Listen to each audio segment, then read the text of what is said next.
It is a story about one of the darkest periods in human history, the Holocaust of World War II. But in that darkness, there were rays of hope, stories of courage and compassion.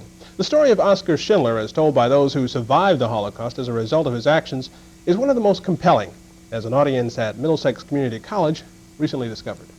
Those of us who are here, we feel it is our duty, not just for ourselves, but for us to speak about those who cannot talk.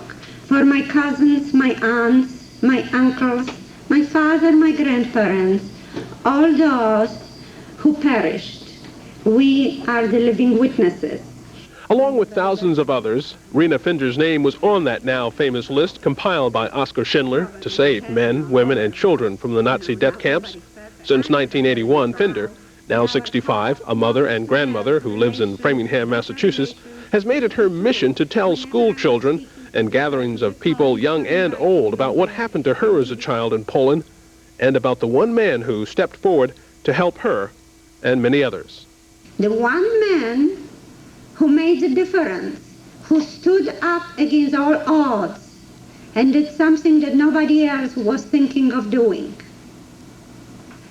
The power of Oskar Schindler, the power of one person, cannot be dismissed.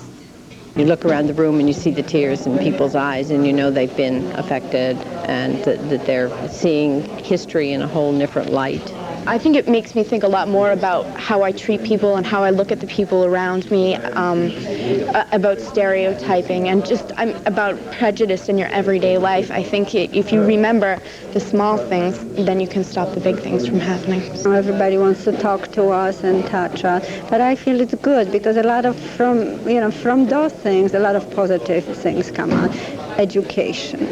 And if we can educate as many young people and even elderly people who never knew about Holocaust and Oskar Schindler were not interested, this is what I like to do, this is what I want to do, this is what we need to do.